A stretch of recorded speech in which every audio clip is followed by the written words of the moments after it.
So time to put it all together. So click on Composite View tab here. And if it's not there, create one from new pane tab type. And I actually don't know. I guess it's a view or a composite view. And similarly over here, go to the IMG area. You should have an image network there already. If it's not there, just press tab and make a new one, like so. And here we are. So what do we need? We got to read these files in. So type file.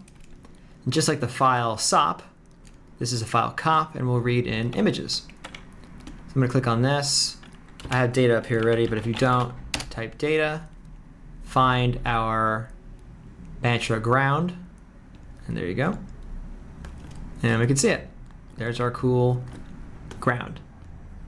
Scrub through it just like the mplay. Now, as I said before, this is going to have various planes, various image planes that we made. So let's bring them out so that we can work on them individually. Make a shuffle, or rather a channel copy. Connect it here. And say the target is going to be the color area, because we want to see it. The source will be the distant light. It just happens to be the first light.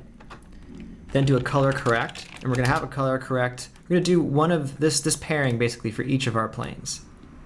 That way we can bring it in to the color area, work on it, and then we'll add them all together again. You'll see what I mean in a moment. So copy and paste this. You can see it also, when it copied the node, it copied that it is in display mode also, which is why we can see both of them at once, which is pretty cool. Change this one to the next light on the list. I'll just Control V again, change this one to the next light in the list, and Control V again, and change this one to the last light. And there you go. We can see all 4 image planes at once. It's kind of slow to load them all, but there you go. We have them. Now I actually don't need to see all of them at once, so I'm just going to click on one of these and turn off the other blue ones. If you ever want them back, you can shift click on them. But in any case, we'll make a layer, and this layer will have an add operation. So we'll take all of them, take the output of one, and put them in here. And let's look at that. Right now, it's compositing each image over the other ones. So we're really only seeing the last one. So change it to add. And there you go. That should look like this. So I did a shift click on that blue one there. And sure enough, it's the same. We could also just do this. And it should be the same.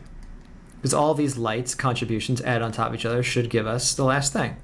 But now we can take, let's say, the color correct for the volume light, and I could like multiply it down to have less of it, or I could really increase it to have more, or I could even start to like, you know, change the color of it or something without having to re-render it. So that's pretty cool. Put it back to where it was though. So let's do the same thing essentially for, just gonna copy the whole thing, paste it here. Same thing, I only want to see this last one. This should be our actual explosion. So Mantra HQ, there it is. Go to some later frame. Then we'll zoom in on this. We're kind of crazy far out right now. So these are kind of the same light names. Same distant lights, same environment light, but this, there is no, the last one was supposed to be that volume light. But remember, we didn't render out a volume light for this. This should instead be our flame main, which is the one layer of flame we've talked about. And now let's copy and paste this. And this one should be flame scatter. Remember these now? So same thing. Add them all together. And it should look like this. And it does. Perfect. There is one idiosyncrasy here though, or one little gotcha.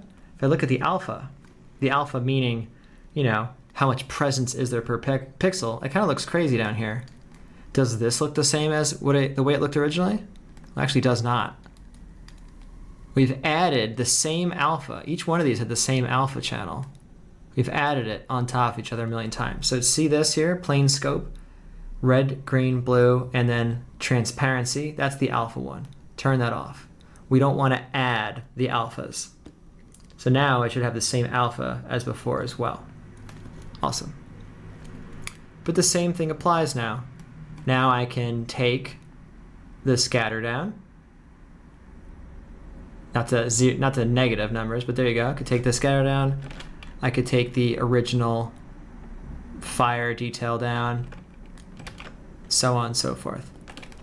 We will play with that soon, but for now, let's finish this off by putting the explosion on top of the ground. Now we want the ground to come in first, which is why I set that one up first, and over does that. It puts this over this. And as you can see, we now have that going on. Ta-da! So now we have an actual ground plane, and everything we can control pretty much separately from everything else. So I'm going to finish this off with a ROP file output. We'll put this somewhere. I'll put this in data/comp.file exr, and these will render pretty fast, as you can see. Way easier certainly than re-rendering the entire ground plane or the explosion just because I wanted to change the intensity of a light here or there. So let this finish, and then we'll talk about some tweaks.